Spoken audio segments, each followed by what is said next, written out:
Hello student, welcome to my channel home science exam master. आज हम लोग अपने नए प्रैक्टिस सेट के साथ आए हैं, जिसमें कि आज हम पूरे 125 प्रश्नों का अध्ययन करेंगे। और आप सब मेरा टेलीग्राम चैनल ज़रूर ज्वाइन करें और पुराने वीडियोस को देखें। साथ ही साथ में अपने एग्ज़ाम की तैयारी रिवीजन लगातार अपने नोट्स का करते रहें। PYQs लगाएं और प्रैक्टिस सेट करें। जितने ज़्यादा क्वेश्चंस को आप करेंगे, आपकी तैयारी को उतनी ही ज़्यादा स्ट्रेंथ मिलेगी। तो ज़्यादा टाइम ना लेते हुए बढ़ते हैं अपने आज के पहले प्रश्न की ओर।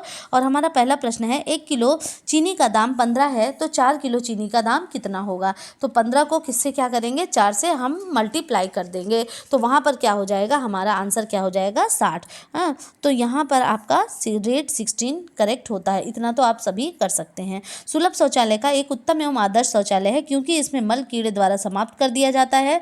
वह किसी प्रकार की दुर्गंध युक्त विषैली गैस नहीं बनती।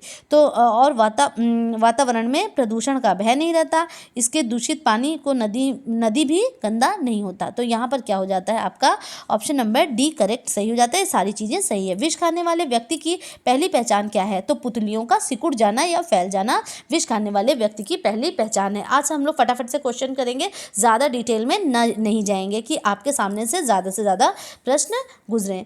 पट चित्र का आयोजन प्रतिनिधित्व होता है। तो जो ये पट चित्र का आयोजन प्रतिनिधित्व होता है, किसके द्वारा, चक्र के द्वारा होता है। पट में बता देती हूँ आपको क्या है, ये program evaluation and review technique है। Okay, program evaluation and review technique है, जिसमें कि रिव्यू करते हैं चीज़ों को कि ये काम पूरे समय में पूरा हुआ है या नहीं। तो program evaluation and review technique जो है आपकी, ये एक तरह का मेथड है जिसमें कि एग्जामिन किया जाता है कि जो कार्य जितने समय के लिए शेड्यूल किया गया था, वो कार्य उतने समय में पूरा हो पा रहा है या नहीं। आई होप कि आपको पट क्लियर हो गया होगा। अगर फुल फॉर्म अगर पूछा जाए तो आप उसको, फुल फॉर्म इसका क्या होगा, program evaluation and review technique. Okay, और चक्र द्वारा किया जाता है। ग्राम पंचायत का मुखिया कौन होता है। जैसे हमारा पिन और धागा वाला होता है ना, बिल्कुल उसी तरह से ये काम भी होता है। ग्राम पंचायत का मुखिया कौन होता है। ग्राम स्तर कार्यकर्ता, खंड विकास अधिकारी, सरपंच और कमिश्नर। तो ग्राम पंचायत जो है उसका मुखिया कौन होता है,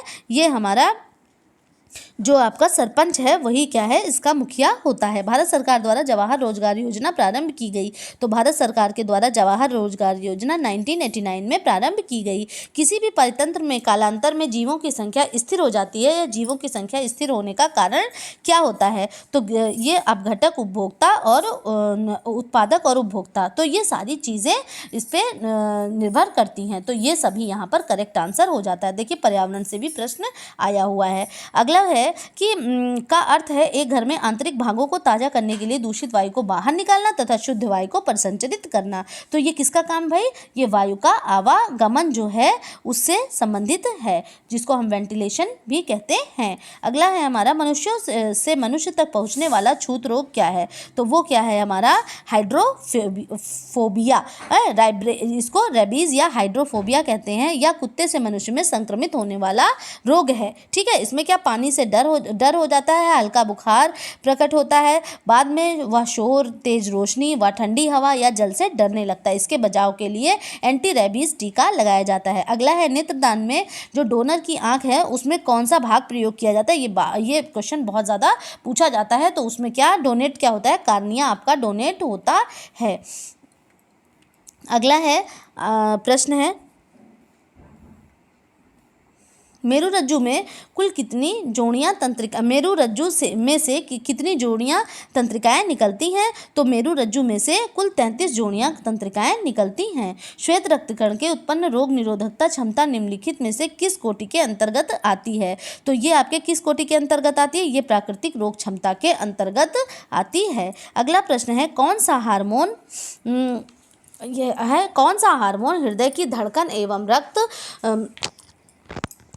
के बहाव की दर को बढ़ाता है। तो ये कौन सा हार्मोन होता है जो इसके बहाव की दर को मतलब बढ़ाता है। तो आपका एड्रिनल, कार्टिसोन और नॉर एड्रिनल, इनमें से सभी। तो ये सारी चीज़ें इसके लिए उत्तरदायी होती हैं। तो आपका एड्रेनलिन और कार्टिसोल और नॉर एड्रिनलिन, ये तीनों चीज़ें क्या है, ये आपके हृदय की धड़कन एवं रक्त के बहाव को दर को क्या करती हैं, बढ़ाने का कार्य करती हैं। तीनों उत्तरदायी हैं उसके लिए। इस स्थूल खाद्य बड़ी आंत की गति को उद्दीप्त करने में एक उपयोगी भूमिका निभाते हैं। सत्य, असत्य, विवादित और संबंधित। तो यहाँ पर करेक्ट आंसर होता है सत्य। फेफड़े की वायु कोश किस उपकला के बने हुए होते हैं? तो शल की, हम सभी जानते हैं इसको। फिर उसके बाद अगला क्या है, हड्डी में कौन सा लवण सबसे अधिक होता है? तो हड्डी में हमारे कौन सा लवण? कैल्शियम फॉस्फेट सबसे अधिक होता है। क्या? कैल्शियम और फॉस्फेट, ये दोनों चीज सबसे अधिक होती है। शरीर में लगभग मांसपेशियां होती हैं 500 से 600। ठीक। फिर उसके बाद अगला प्रश्न है, जीव द्रव्य की कार्बनिक अणुएं हैं। जीव द्रव्य मतलब प्रोटोप्लाज्म, इसकी कार्बनिक अणुएं क्या हैं? तो ये वसा और न्यूक्लिक अम्ल है। डीएनए, न्यूक्लिक अम्ल के अंतर्गत डीएनए और आरएनए। ठीक है। सुनने की प्रक्रिया में शामिल चरणों को सही क्रम में लगाइए। अगर सुनने की प्रक्रिया कई बार एग्जाम में आती है, इसको आप रट लीजिए, बार बार ये रिपीटेड क्वेश्चन है। तो सबसे पहले सुनना, सबसे पहले क्या करेंगे? सुनेंगे, फिर सुन करके उसको समझेंगे, फिर समझने के बाद याद रखेंगे, फिर उसके बाद इसका मूल्यांकन। ये थोड़ा सा अजीब है लेकिन आप इसको रट सकते हैं। सुनना, पहले सा सुनना सुनना याद रखना, और मूल्यांकन हमेशा अंत में होता है, तो आप इसको याद रखिएगा। सबसे पहले सुनेंगे ही, इसमें कुछ याद रखने वाला नहीं है। फिर तुरंत सा के बाद सा, समझना, फिर याद रखना, फिर मूल्यांकन। ठीक। तो इस तरह से इसको आप सीरियल में लगा लेंगे, क्रम में लगा लेंगे, और यहाँ पर ऑप्शन नंबर डी करेक्ट होता है। अगला प्रश्न है हमारा, एक विशेष आयाम के वस्तुओं की तुलना करना और उन्हें व्यवस्थित करने की क्षमता को पूर्व विद्यालय में क्या कहा जाता है? तो उसको हम लोग क्या कहते हैं? वर्गीकरण, श्रेणीकरण, संरक्षण और वस्तु स्थायित्व। तो जब जीन पियाजे की बात करेंगे तो वहाँ पर आपको देखने को मिलेगा जो श्रेणीकरण होता है वो कब होता है? पूर्व विद्यालयी बच्चों के लिए उसको कहा जाता है कि जैसे गोल गोल चीज़ें एक तरफ, चौकोर चौकोर एक तरफ, एक रंग का एक तरफ, तो उसको क्या श्रेणीकरण के नाम से जानते हैं। अच्छे नेता में क्या होना चाहिए?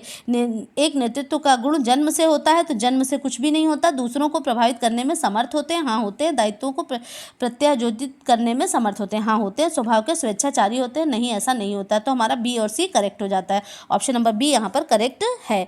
ठीक। अगला है हमारा, जन्म के पश्चात शिशु का प्रथम सप्ताह में वजन कम हो जाता है क्योंकि उसे पर्याप्त भोजन नहीं मिलता, बाह्य वातावरण में सामंजस्य बैठाता है, वह ज़्यादा समय सोता है और उसमें स्वास्थ्य की देखभाल पर्याप्त नहीं होती। तो यहाँ करेक्ट आंसर होता है, वह वायु वातावरण से सामंजस्य बैठाता है। इसी वजह से ऐसा होता है क्योंकि जब अंदर रहता है तो फ्लूइड उसके बॉडी में रहता है चारों तरफ, और यहाँ बाहर निकलने पर फ्लूइड हट जाता है और क्या चारों तरफ हम यहाँ के बाहर के वातावरण में आ जाता है। इससे क्या होता है? उसका सामंजस्य बिठाने के कारण उसका क्या हो जाता है? वेट कम हो जाता है। अगला प्रश्न है हमारा कि ये स्प्लेनिक जो लिखा है ये स्प्लीन से मतलब है। डिसइंफेक्शन वाले बच्चे जिसका पहले 9 महीने में निदान किया जाता है उसके लिए क्या आवश्यक होता है? तो उसके लिए कौन सा टीका 9 महीने उसका निदान अगर किया जाएगा, उसका क्या किया जाएगा? अगर निदान किया गया तो उस समय उसका टीका कौन सा लगेगा? तो उसका टीका लगता है हमारा BCG का टीका लगता है। तो यहाँ पर हमारा BCG नहीं, पहला टीका तो ये वाला DPT का, डिप्थीरिया, पर्ट्यूसिस और ट्यूबरक्लोसिस। ठीक है। तो जो स्प्लीन जो आपका स्प्लेनिक डिस्फंक्शन है, मतलब कि प्लीहा से मतलब है, तो इसमें क्या होता है कि इसमें जो आपकी स्प्लीन होती है वो ठीक से, ये थोड़ा सा अलग है इसलिए थोड़ा सा बता दे रही हूँ आपको कि जो आपकी प्लीहा है वो ठीक प्रकार से कार्य नहीं करती, और इसमें क्या होता है, ये इसमें जो हेल्दी ब्लड सेल्स होती है उसको रिमूव करना शुरू कर देती है। क्या? ये प्लीहा जो है। ठीक। और इससे क्या हो जाता है? उससे अनीमिया हो जाता है, और उससे जो reducing number of red blood cells, और रेड ब्लड सेल्स का नंबर भी कम होने लगता है, and increase the risk of infection, और इससे इन्फेक्शन का रिस्क बढ़ता जाता है। From a reduced number of white fluid cell, जो वाइट ब्लड सेल, और इससे क्या, जो वाइट ब्लड सेल्स का नंबर है वो भी घटने लगता है। ब्लीडिंग और bruising causing by the reducing number of platelets, तो मतलब आपकी WBC, RBC, प्लेटलेट्स, ये सारी चीज़ें कम होने लगती हैं जो आपकी स्प्लेनिक डिस्फंक्शन हो जाता है अगर बच्चे में। तो उसका अगर ट्रीटमेंट चल रहा है तो उसमें सबसे पहले डिप्थीरिया, पर्ट्यूसिस और ट्यूबरक्लोसिस के क्या होती, उसकी की आवश्यकता होती है। तो यहाँ पर आपका ऑप्शन नंबर डी क्या है? वो करेक्ट होता है। अगला प्रश्न है हमारा, एक धात्री माता प्रतिदिन लगभग कितना दूध उत्पादित करती है? तो यहाँ पर 400 मिलीलीटर से लेकर 800 मिलीलीटर तक दूध उत्पादित करती है। इसको नोट कर लीजिएगा आप। प्रथम 4 सप्ताह में होने वाली शिशु मृत्यु दर का कारण क्या है? श्वास अवरोध, जन्मजात असमानताएं, पूर्णकालिकत, इनमें से सभी। तो ये यहाँ पर क्या हो जाता है?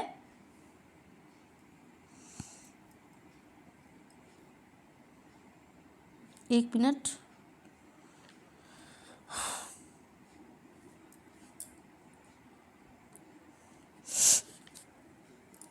तो यहाँ पर आपका करेक्ट आंसर होता है आंसर नंबर डी। यहाँ पर पांचों चीज़ें हो जाती हैं, चारों चीज़ें। श्वास में अनुरोध जन्मजात असमानताओं के कारण भी ऐसा, पूर्णकालिकता के भी कारण ऐसा हो सकता है, और इनमें से सभी यहाँ पर करेक्ट आंसर होगा। गर्भकालीन विकास की द्वितीय अवस्था कौन सी है? सबसे पहले डिंबावस्था, और फिर उसके बाद गर्भस्थ शिशु की अवस्था, ये तीसरी अवस्था है, भ्रूणावस्था और बीजावस्था। तो यहाँ पर आपका करेक्ट आंसर होता है भ्रूणावस्था। सबसे पहले डिंबावस्था, फिर उसके बाद दूसरी है आपकी भ्रूणावस्था, और तीसरी है आपकी गर्भस्थ शिशु की अवस्था। तो द्वितीय अवस्था पूछा है, इसलिए ये यहाँ पर करेक्ट आंसर हो जाएगा भ्रूणावस्था।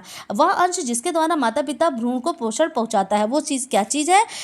माता से भ्रूण को पोषण पहुँचता है, तो वो क्या है हमारा? गर्भनाल, ओवम, गर्भाशय, फैलोपियन ट्यूब। फैलोपियन ट्यूब से तो होगा नहीं, ठीक है, तो इससे तो यहाँ पर आपका गर्भनाल से ये करेक्ट आंसर होता है। इन स्त्री के अंडाशय में कौन से हार्मोन निर्मित होते हैं? प्रोजेस्टेरॉन, एस्ट्रोजन, रिलैक्सिन, इनमें से सभी। तो यहाँ पर ऑप्शन नंबर डी क्या है? ये करेक्ट हो जाता है। तो यहाँ पर प्रोजेस्टेरॉन, एस्ट्रोजन और रिलैक्सिन ये तीनों होते हैं। प्रोजेस्टेरॉन प्रेगनेंसी के लिए, इसमें जो आपके हैं सेक्स कैरेक्टरिस्टिक्स जो होती हैं उसमें, और रिलैक्सिन क्या डिलीवरी के टाइम में यूज़ में आता है। अगला प्रश्न है हमारा,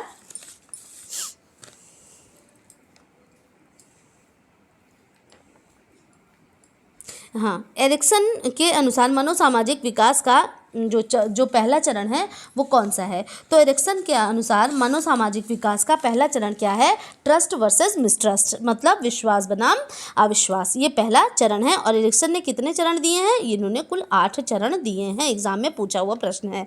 मानसिक क्षमताओं के विकास को क्या कहा जाता है? मनोवैज्ञानिक, शारीरिक विकास, संज्ञानात्मक विकास, मोटर विकास। तो किसकी बात हम करते हैं? संज्ञानात्मक विकास। मोटर क्या है? शारीरिक गतिविधियों के बारे में है।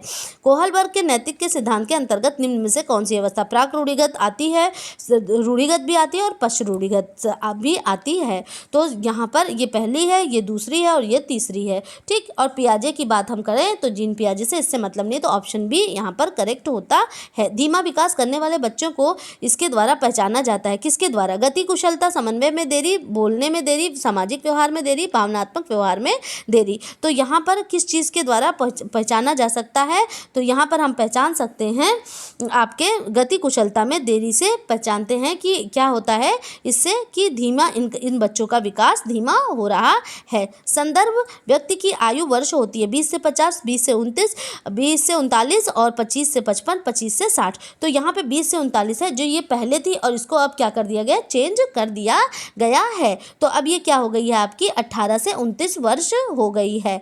हाँ, तो पहले 20 थी, तो अब ये किससे हो गई? 18 से 29 नहीं है भाई, यहाँ पे 18 से 39 वर्ष है, ठीक है। 18 से 39 वर्ष कर दिया गया है। और यहाँ पर जो उसकी लंबाई की अगर मैं बात करूँ कि मेल और फीमेल की, तो अच्छा डिफरेंस मेल और फीमेल दोनों का 18 से 39 ही है, ठीक है।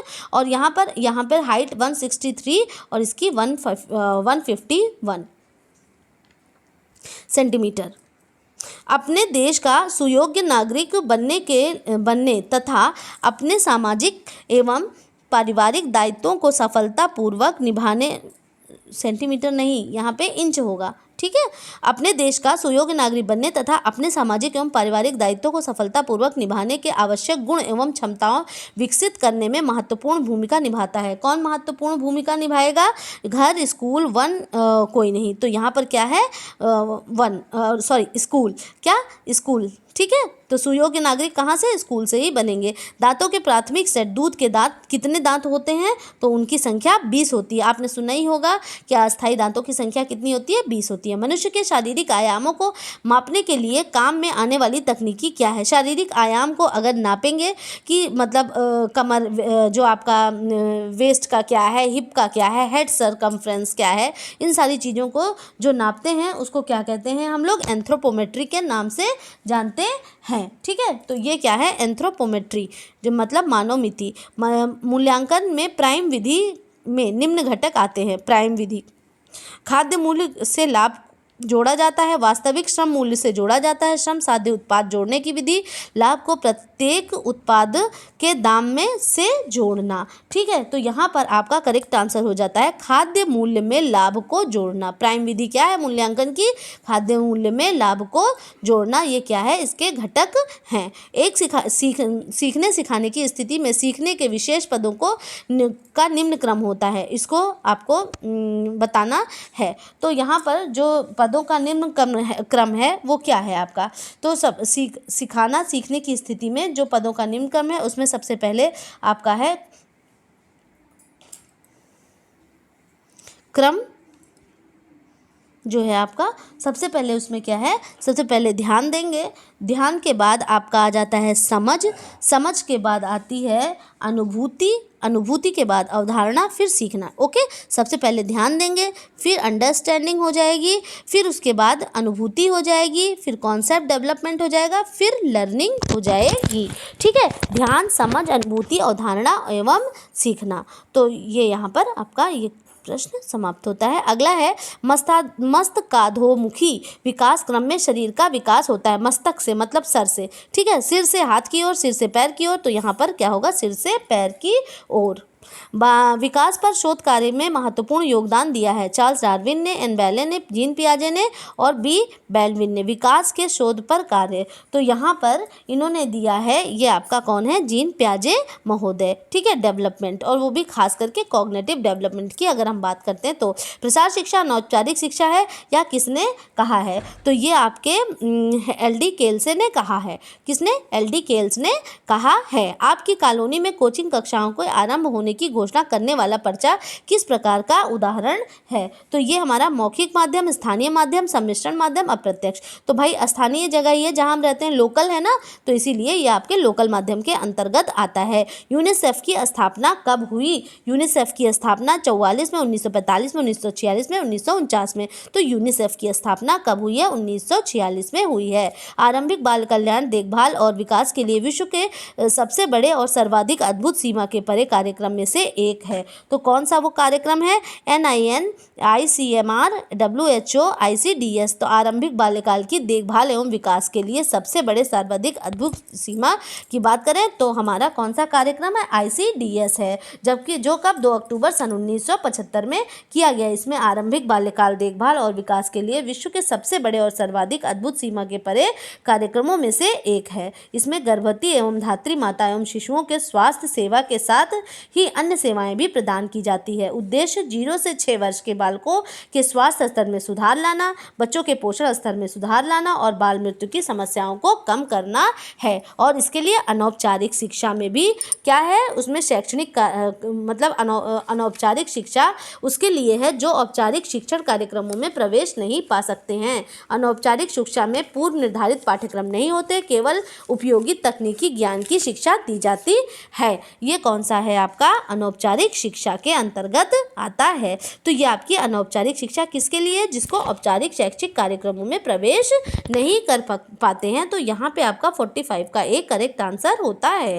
ग्रामीण जनता के साथ मैत्री भाव स्थापित करने तथा उनकी समस्याओं को हल करने की सहायता करने में के उद्देश्य से श्री निकेतन योजना का प्रारंभ किया गया। जो श्री निकेतन योजना है वो किसके द्वारा दी गई? तो हम सभी जानते हैं जो आपकी श्री निकेतन योजना है वो रविन्द्रनाथ टैगोर के द्वारा दी गई। ठीक है, और जो ये है इसमें क्या हुआ था कि इसमें ग्रामीण जनता के साथ मैत्री भाव स्थापित करने तथा उनकी समस्याओं को हल करने के लिए श्री निकेतन योजना का प्रारंभ किया गया। और जो रविन्द्रनाथ टैगोर जो थे उन्होंने श्री LM हस्त के साथ सहयोग लेकर वर्ष 1920 में 8 ग्रामों में शुरू की थी। ये कौन सी? श्री निकेतन योजना। फिर बच्चों को चॉकलेट बेचने के लिए उनका ध्यान आकर्षित करने के लिए निम्नलिखित में से कौन सा माध्यम उपयुक्त होगा? रेडियो, समाचार पत्र, टेलीविजन, पर्चा। तो अगर किसी को चॉकलेट बेचना है तो फिर क्या होगा? ये उसका ध्यान आकर्षित करने के लिए, देखिए यहाँ पे दिया नहीं है कि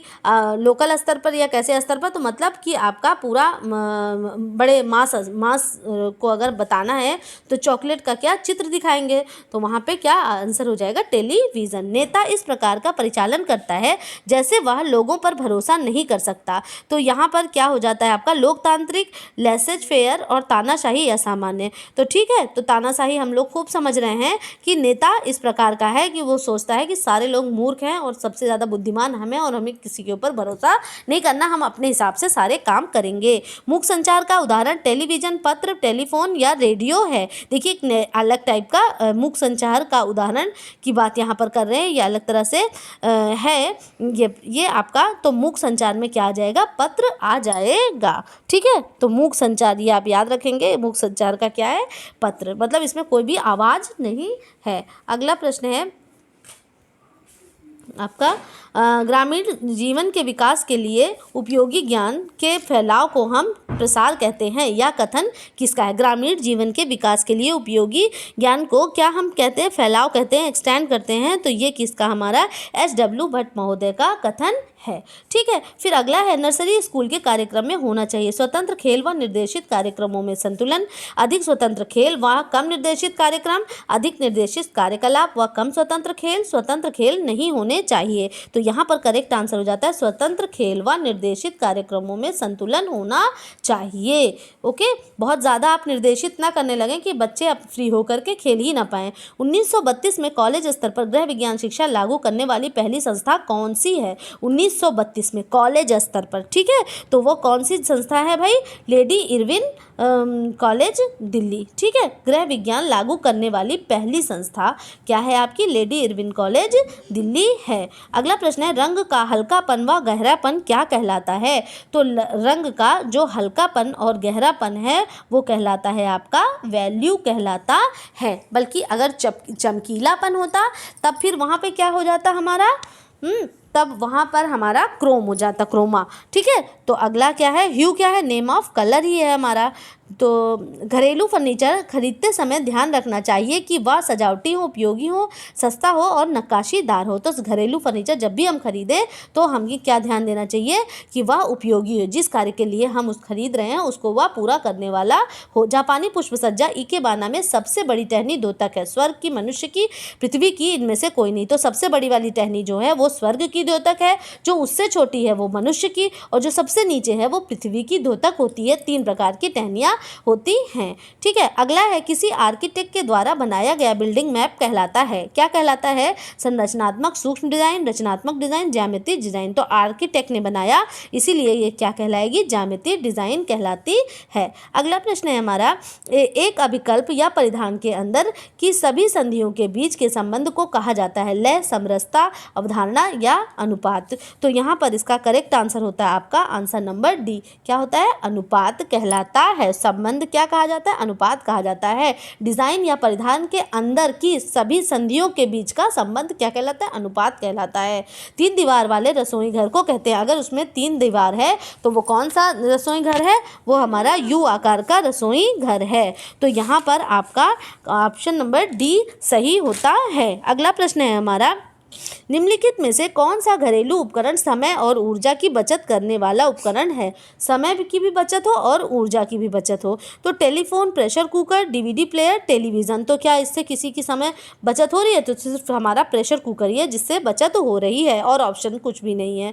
ठीक है, ये सब मनोरंजन के साधन। इनमें से कौन सा गंध रहित प्रशीतक है जो कि मनुष्यों के लिए विषाक्त नहीं है और घरेलू रसोई घरों में मानक उपकरण बनाया जाता है? तो यहाँ पर इसका करेक्ट आंसर होता है जो फ्रेयॉन है। गंध रहित है, रसोई घरों में मानक उपकरण बनाया गया है। तो ये किस में यूज़ होता है? आपका फ्रेयॉन 12 नामक की जो गैस है वो किस में? हमारे रेफ्रिजरेटर और एयर कंडीशनर में प्रयुक्त की जाती है। रसोई घर की बात कर रहे हैं तो हम कहेंगे यहाँ के रेफ्रिजरेटर में इसका प्रयोग किया जाता है, फ्रेयॉन 12 नामक गैस। अगला है हमारा, निम्नलिखित में से कौन कार्य सरलीकरण से संबंधित नहीं है? बजट चार्ट, प्रक्रिया चार्ट, फ्लो चार्ट और परिचालन चार्ट। तो क्या बजट चार्ट हमारा प्रक्रिया चार्ट है, फ्लो चार्ट है, परिचालन चार्ट है, लेकिन बजट चार्ट नहीं है। फिर उसके बाद हमारा अगला प्रश्न है कि कार्य निष्पादन व व्यवहारिक प्रयोग में संयुक्त परिचित ज्ञान के रूप में परिभाषित किया जाता है। तो उसको किसको परिभाषित किया जाता है? कौशल को। कौशल जो है वो कार्य व्यवहारिक प्रयोग में संयुक्त परिचित ज्ञान के रूप में, मतलब उसी चीज़ को करते करते उसमें माहिर हो जाना क्या कहलाता है?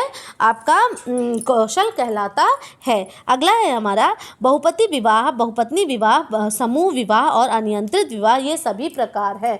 बहु लगा हुआ है तो ये सब किसके, एकल विवाह के तो है नहीं। प्रायोगिक विवाह कोई विवाह नहीं है। समझौता विवाह की बात ये दूसरा टाइप है। और ये क्या, बहु विवाह मतलब बहुपति मतलब जिसके कई पति हों, और बहुपत्नी जिसकी कई पत्नियां हों, इस तरह की बात हो। तो एक ही व्यक्ति कई समूह ढेर सारे लोगों के साथ शादी कर ले तो ये सारी चीज़ें सामूहिक हो गई। ट्राइसेम योजना का जो लक्षित समूह वो क्या है, शहरी महिलाएं, ग्रामीण युवा, शहरी युवा, गरीबी रेखा से नीचे वाले। तो इसमें क्या है, ग्रामीण युवा करेक्ट आंसर होता है। भारतीय मानक संस्थान ISI की स्थापना किस वर्ष हुई, तो अभी मैंने आपको पहले बताया था 1947 में ISI की स्थापना हुई। और ये क्या, प्रमाणन चिन्ह देता है, मतलब मापदंड स्टैंडर्ड निर्धारित करता है। पारिवारिक सदस्यों के लिए सिलाई और बुनाई करने वाली एक पत्नी उदाहरण है किसकी, वास्तविक प्रत्यक्ष आय, वास्तविक अप्रत्यक्ष आय, धन आय और आत्मिक आय। तो घर के सदस्यों के लिए जब वो सिलाई करेगी तो वास्तविक आय तो होगी लेकिन वो अप्रत्यक्ष आय होगी, ठीक है, वो प्रत्यक्ष नहीं होगी। वो इसलिए प्रत्यक्ष नहीं होगी क्योंकि उसका डायरेक्ट उसका पेमेंट कोई नहीं करता है, इसलिए वास्तविक अप्रत्यक्ष आय इसका करेक्ट आंसर होता है। अगला है SARS को विस्तारित कीजिए। ऐसे ये आपकी सीवियर एक्यूट रेस्पिरेटरी सिंड्रोम है। ये क्या है, सीवियर एक्यूट रेस्पिरेटरी सिंड्रोम, ये सार्स है। जिस प्रकार से आपने देखा कोविड-19 में क्या सांस की प्रॉब्लम हो रही थी, उसी तरह से रेस्पिरेटरी सिंड्रोम था जो कि सांस की नली को अवरुद्ध कर रहा था। ये लगभग सन 2002 में क्या इसका क्या इन्फेक्शन फैला था। सार्स और मार्स इस तरह से दो आए हुए थे। जिस तरह से आज कोरोना वगैरह है उसी तरह से सार्स और मार्स पहले आया हुआ था, जिसमें क्या रेस्पिरेटरी सिस्टम को इफेक्ट डालता था। कूड़े करकट से के विसर्जन की उत्तम विधि क्या है, जलाकर, जल प्रवाह में डालकर, खाद बनाना, भराव करके। तो क्या, अगर हम खाद बनाएंगे तो सबसे अच्छी विधि है। घर की सफाई में सर्वाधिक महत्व है, दैनिक सफाई का, साप्ताहिक का, मासिक का या वार्षिक का। तो सबसे ज़्यादा महत्व किसका है, दैनिक सफाई का। क्या पूरा घर हम रखे रहते हैं और फिर उसके बाद सप्ताह भर बाद अगर सफाई करते हैं तो अच्छी बात है, नहीं। तो सबसे ज़्यादा महत्वपूर्ण दैनिक सफाई है। इस पुस्तक के लेखक का नाम चुने, मैनेजमेंट इन फैमिली लिविंग। तो ये वाली पुस्तक जो है ये किसकी लिखी हुई है, ये हैरिंग गोल्डस्टीन व वीटा गोल्डस्टीन, लॉन्गवर्थी, निकिल एवं डार्सी।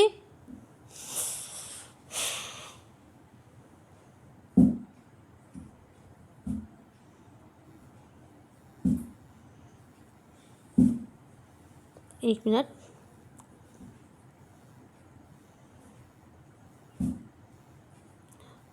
तो निकिल एवं डॉर्सी। तो यहाँ करेक्ट आंसर क्या हो जाता है, उस बुक का नाम क्या है, निकिल एवं डॉर्सी ने जो मैनेजमेंट इन फैमिली लिविंग है ये किसने लिखा है, आपका निकिल एवं डॉर्सी ने लिखा हुआ है। अगला प्रश्न है हमारा,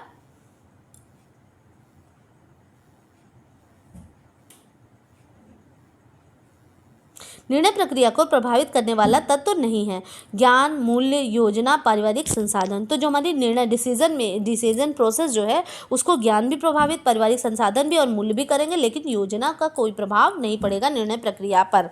तो यहाँ पर आपका करेक्ट आंसर क्या हो जाता है, आंसर नंबर डी आपका क्या हो जाता है, करेक्ट हो जाता है। कपड़ा धोने की मशीन में सूती कपड़ा कितने तापमान पर धोना चाहिए। तो भाई आप ये सब याद कर लीजिए कि कौन सा कपड़ा किस तापमान पर धोएंगे। तो यहाँ पर फिलहाल करेक्ट आंसर होता है आपका 160 डिग्री तापक्रम पर धुलना चाहिए और इससे गंदगी तुरंत साफ हो जाती है। इसके लिए परिधान रचना में रंग, रेखा, आकृति तथा अलंकरण में पुनरावृत्ति, स्तरीकरण तथा विकिरण का प्रयोग करना होता है। संतुलन, लय, समानुपात, अनुरूपता। तो आंसर यहाँ पर क्या हो जाता है, आपका लय करेक्ट आंसर होता है। फिर उसके बाद अगला प्रश्न है, कपड़ों को खरीदारी के लिए दिन का कौन सा समय उपयुक्त, प्रातः, दोपहर बाद, शाम का या रात का। तो दोपहर बाद का समय उपयुक्त होता है। अगला प्रश्न है, रेडीमेड कपड़ों के निर्माण में नाप की किस विधि का प्रयोग किया जाता है। तो जो रेडीमेड कपड़े होते हैं उसमें आप बिल्कुल याद कर लीजिए चेस्ट सिस्टम का प्रयोग किया जाता है। केवल छाती की मतलब नाप के आधार पर अन्य अंगों की नाप निकाल कर भी वस्त्र की कटिंग की जा सकती है। उदाहरण के लिए किसी की छाती की नाप 90 सेंटीमीटर है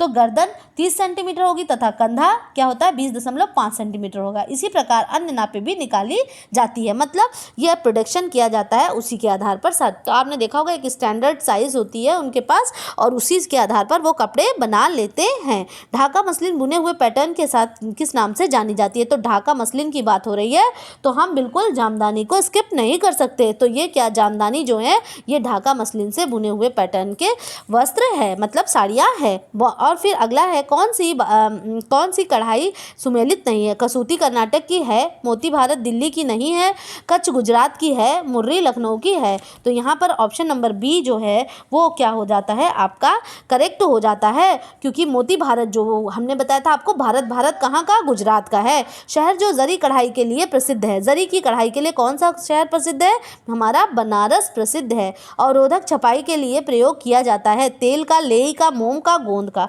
तो अवरोधक छपाई के लिए प्रयोग किया जाता है, लेई का प्रयोग किया जाता है, करेक्ट आंसर ये है। और रोलर्स में प्रिंटिंग की एक अन्य विधि अवरोधक छपाई है। यह विधि सैद्धांतिक रूप से रंग खींचने वाली विधि के विपरीत है। ठीक है, तो जो अवरोधक छपाई है की एक अन्य विधि है, किसकी, रोलर प्रिंटिंग की ही इसी की है। ठीक है, अवरोधक छपाई और इस विधि में सैद्धांतिक रूप से रंग खींचने वाली विधि के विपरीत है। तो जो रंग खींचने वाली विधि है उसके विपरीत कौन सी ये है, अवरोधक छपाई है, जिसमें अवरोधक के रूप में लेई का प्रयोग अर्थात गम का प्रयोग किया जा रहा है। किसका, गम का प्रयोग किया जाता है। परिसज्जा का उद्देश्य आकर्षक बनाना, आसानी से धोना, आसानी से सुखाना, आसानी से मलना। तो करेक्ट आंसर इज आकर्षक बनाना। क्रेबिंग एक फिनिशिंग है, ये किसके लिए की जाती है, तो जो क्रेबिंग है ये सिल्क के लिए की जाती है। इंटरलॉकिंग धागों के तानों बानों में अपनाए गए या डिजाइन के अनुसार के नाम पर रखा गया है। इंटरलॉकिंग जो है वो धागों के ताने बाने में अपनाए गए प्रणाली या डिजाइन के अनुसार रखा गया है।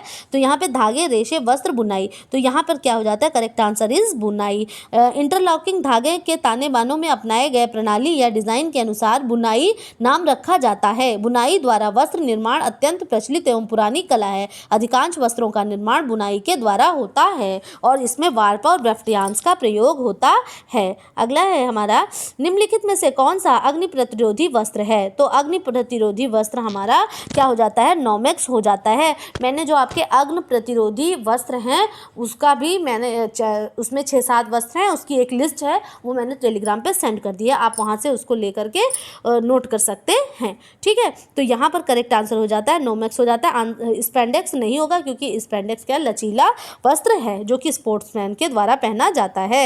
एस्बेस्टास क्या है, सेलुलोजिक तंतु, मिनरल तंतु, संश्लेषित तंतु तथा प्रोटीन तंतु। जो एस्बेस्टास है वो क्या है, हमारा मिनरल तंतु है, मतलब खनिज तंतु के अंतर्गत आता है। रेशम का कीड़ा अपने जीवन चक्र के किस चरण में तंतु पैदा करता है, तो क्या अंडा, लार्वा, प्यूपा, कीड़ा। तो प्यूपा जो 3rd स्टेज है उसी में क्या करता है, वो रेशम पैदा करता है। और क्या, ये डबल होती है ना। फ्लैक्स के पौधों के लिए प्राप्त करने के लिए रिपलिंग की जाती है, बीज की, तने की, पौधों की, लिनन की। तो फ्लैक्स के पौधों के लिए लिनन प्राप्त करने के लिए ना, ठीक है, ये तो लिनन। मिलावट निरोधक अधिनियम की शुरुआत कब हुई, 1955, 1954, 1960, उपरोक्त में से कोई नहीं। तो यहाँ पर करेक्ट आंसर होता है आपका 1954 में। जो आपका मिलावट निरोधक अधिनियम है वो कब आया, 1954 में आया है। अगला प्रश्न है, मूंग दाल, बेसन, चना जैसी दालों के लिए अपमिश्रक के रूप में इनमें से क्या प्रयुक्त नहीं किया जाता है। तो यहाँ पे मसले हुए आलू, मैटेनियल येलो, लेड, कोमेट, केसरी दाल। तो यहाँ पर करेक्ट क्या हो जाता है, इसके अपमिश्रक के रूप में मसले हुए आलू थोड़ी ना आएंगे। तो यहाँ पर ऑप्शन नंबर ए क्या होता है, करेक्ट होता है। अगला प्रश्न है, खाद्य पदार्थों के संरक्षण के लिए कौन सी विधि अधिक वैज्ञानिक है। तो खाद्य पदार्थों के संरक्षण के लिए हमारी जो विकिरण विधि है वो सबसे ज़्यादा वैज्ञानिक है, क्योंकि इसमें रेडियोधर्मी जैसी विकिरण विधि एक परिरक्षण की एक ऐसी भौतिक प्रक्रिया है जो पर्यावरण की दृष्टि से पूर्णतः सुरक्षित है। इसमें कम ऊर्जा व्यय होती है तथा रेडियोधर्मिता जैसी भी कोई समस्या नहीं रहती है। ठीक है, अगला हमारा क्या है, ज्वर से पीड़ित व्यक्ति के आहार में कितनी कैलोरी देनी चाहिए। तो अगर कोई ज्वर से पीड़ित व्यक्ति है तो उसको 2700 कैलोरी देनी चाहिए। निम्न सोडियम युक्त आहार की संस्तुति की जाती है। निम्न सोडियम की बात अगर जब भी हो तो आप उच्च रक्तचाप की बात करेंगे, हाइपरटेंशन की बात करेंगे। अगला प्रश्न है, निम्न में से कौन सी बीमारी ओरल फीकल रूट से आरंभ होती है, मतलब कि पानी के द्वारा या मलमूत्र से, इन सारी चीज़ों से जो होती हैं, मतलब मलमूत्र, जैसे मक्खियाँ हैं बैठी और हमारे खाने पे चली आई, पीने पे चली आई और क्या हो गया, हमारे पेट में चली गई। तो ये सारी जो चीज़ें हैं वो किसके द्वारा होती हैं, इसमें यहाँ पर आपका करेक्ट आंसर होता है मियादी बुखार, अर्थात कि आपका टाइफाइड इसी के कारण होता है। अगला है, सूची 1 में दी मतलब बीमारियों और 2 में दिए गए लक्षणों का मिलान कीजिए। तो हम सभी जानते हैं कि जो हमारा डायबिटीज़ है वो क्या, मूत्र में ग्लूकोज है। और निफ्रोटिक सिंड्रोम की अगर हम बात करते हैं तो वृक्क की निफ्रॉन, मैंने बताया था ना आपसे, रीनल और नेफ्रॉन ये जैसे वर्ड आ जाए तो आप तुरंत इस चीज़ को जानेंगे क्या कि ये बात हो रही है गुर्दों की। ठीक है, तो नेफ्रोटिक जो है आपका, इसमें नेफ्रोटिक में आपका आ जाता है मूत्र में प्रोटीन का आना, मतलब गुर्दे आपके ठीक से काम नहीं कर रहे हैं तो मूत्र में प्रोटीन जा रही है। ठीक है, फिर एंथ्रोस्क्लेरोसिस, उसमें क्या होता है, रक्त में अधिक कोलेस्ट्रॉल का आ जाना। ये क्या है आपका, रक्त में अधिक कोलेस्ट्रॉल का आ जाना, तो ये आपका सेकंड वाले में जाएगा। और सिरोसिस, ये क्या है, जिगर का रोग है जिसमें कि हाँ, जिगर का रोग है जिसमें क्या होता है, जलोदर, मतलब कि जल इकट्ठा हो जाता है, तो यहाँ पर ये इससे हो जाता है। तो इस तरह से आप देखेंगे कि ये मैंने यहाँ पर मैच कर दिया है। अब ये आगे आप इसको जो यहाँ पर कूट दिया हुआ है उससे मिला दें। ठीक, तो यहाँ पर ए करेक्ट आंसर हो जाएगा। पेट के छाले के अल्सर होने पर कम सेवन करना चाहिए, किस चीज़ का, तो स्पाइसेस का, हाँ कम करना चाहिए। फाइब्रस फूड मतलब रेशेदार भोजन, both of these, none of these, तो बोथ ऑफ दीज। ठीक है, इसका कम सेवन करना चाहिए, स्पाइसेस और रेशे वाले भोजन का कम सेवन करना चाहिए। रोगी के लिए, क्योंकि उसमें जो श्लैष्मिक झिल्ली होती है ना, वो क्या लगभग गलने लगती है और ये जा करके क्या करेगा, उसमें और ज़्यादा उसको नुकसान पहुंचा सकता है। अगला है हमारा, रोगी के लिए आहार आयोजित करते समय निम्न में से किस पर ध्यान देना चाहिए। रोग का कारण जानना, आहार की प्रकृति, रोगी के भोजन संबंधी आदतें, इनमें से सभी। तो यहाँ पर करेक्ट आंसर हो जाता है इनमें से सभी। रोग का कारण जानना, आहार की प्रकृति, रोगी के भोजन संबंधी आदतें, इनमें से सभी। प्रौढ़ व्यक्तियों में प्रोटीन की आवश्यकता कितनी होती है, 50 ग्राम, 0.5 ग्राम, 1 ग्राम, 2 ग्राम। तो जो प्रौढ़ व्यक्ति हैं उसमें प्रोटीन की आवश्यकता, मतलब शरीर के वजन के हिसाब से पूछ रहा है, तो जो यहाँ पे इसकी आवश्यकता है वो आपकी 1 ग्राम पर किलो, मतलब पर बॉडी वेट जो था ये पहले था, लेकिन अब अगर करंट में अगर हम देखेंगे 0.8 या 0.9 करके आएगा आपका, तो वही क्या हो जाएगा, आपका करेक्ट आंसर हो जाएगा 2020 के अकॉर्डिंग। ओके, फिर बालोपहार योजना, बाल विकास फंड योजना किस बैंक या संस्थाओं के अंतर्गत कार्य करती है। तो ये जीवन बीमा निगम तथा भारतीय यूनिट ट्रस्ट, डाकघर, राष्ट्रीय बैंक, ये इनमें से कोई नहीं। तो यह जीवन बीमा निगम तथा भारतीय यूनिट ट्रस्ट के साथ काम करती है। जो बालोपहार योजना है, बाल विकास फंड योजना तथा जीवन बीमा निगम या भारतीय यूनिट ट्रस्ट संस्थाओं के साथ कार्य करती है। यूनिट ट्रस्ट ऑफ इंडिया योजना, जो ये यूनिट ट्रस्ट ऑफ इंडिया है, इसकी स्थापना कब हुई है, सन 1964 में प्रारंभ की गई, यूनिट ट्रस्ट ऑफ इंडिया। ठीक है, ये क्या सन 1964 में प्रारंभ की गई, यूनिट ट्रस्ट ऑफ इंडिया। जल शुद्धिकरण के रासायनिक विधियों में क्लोरीन के किस रूप में सर्वश्रेष्ठ माना गया है। क्लोरोमाइन के रूप में, क्लोरीन गैस के रूप में, ब्लीचिंग पाउडर के रूप में, इनमें से कोई नहीं। तो जो सबसे अच्छा माना गया वो क्या, ब्लीचिंग पाउडर के रूप में सबसे अच्छा माना गया है। इसका प्रयोग कुएं के पानी को शुद्ध करने के लिए भी किया जाता है। आधारीय सर्वेक्षण की एक विधि 10 घंटे, तो आधारीय सर्वेक्षण की बात होगी तो 24 आवर्स रिकॉल मेथड जो है ये इसी के अंतर्गत आता है, 24 घंटे अनुस्मरण।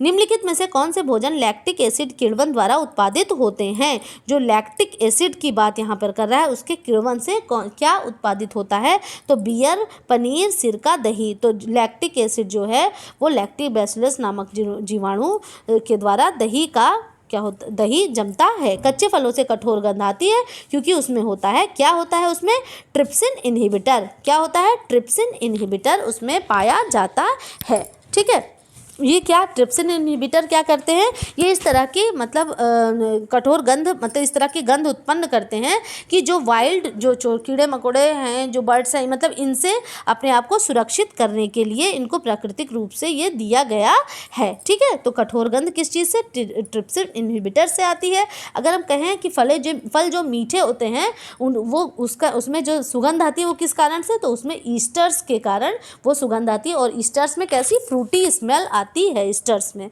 ओके, फिर उसके बाद कृत्रिम झील का दूसरा नाम क्या है, तो परिबद्ध जलाशय कृत्रिम झील का दूसरा नाम है। अगला प्रश्न है हमारा, जल की कठोरता किसकी उपस्थिति के कारण होती है? Aluminium salt, calcium salt, potassium salt, sodium salt. तो मैंने आपको बता ही दिया था कि जल की कठोरता की जब भी बात करें आप तुरंत कैल्शियम की तरफ जाइएगा। तो कैल्शियम सॉल्ट के कारण होती है। खाद्य पदार्थों में कैल्शियम की मात्रा के अनुसार अधिक से कम मात्रा में क्रम में लगाइए। तो सबसे ज़्यादा किस में होगा? दूध में होगा, फिर रागी में, फिर पालक में, फिर चावल में। जो कैल्शियम की मात्रा होती है वो किस में सबसे ज़्यादा होती है? तो वो दूध में होगी, फिर रागी में होगी। पालक में भी अच्छी मात्रा में कैल्शियम की मात्रा होती है, लेकिन ऑक्जेलरेट्स के होने के कारण वो क्या हो जाता है, थोड़ा उसमें विषाक्तता हो जाती है। तो इसीलिए क्या हो जाता है, ये पालक जो है ये तीसरे नंबर पे है, आपका चावल चौथे नंबर पे। दूध, रागी, पालक, चावल। ओके, तो ये इसका सही क्रम है। ऑप्शन नंबर बी यहाँ पर आपका करेक्ट होता है। कार्नियल जीरोसिस सूखापन की कमी का एक रोग विषयक चिन्ह है। तो कार्निया का सूखना, हाँ, तो ये किसके कारण हो जाएगा? आपके विटामिन ए के कारण हो जाता है। अगला प्रश्न है, निम्नलिखित में से कोलेस्ट्रॉल का सर्वाधिक घनिष्ठ संबंध किससे है? कोलेस्ट्रॉल का सर्वाधिक घनिष्ठ संबंध किससे हो सकता है? और किसी से नहीं हो सकता, वसा से हो सकता है। निम्नलिखित में से कौन सा प्यूफा का उदाहरण नहीं है?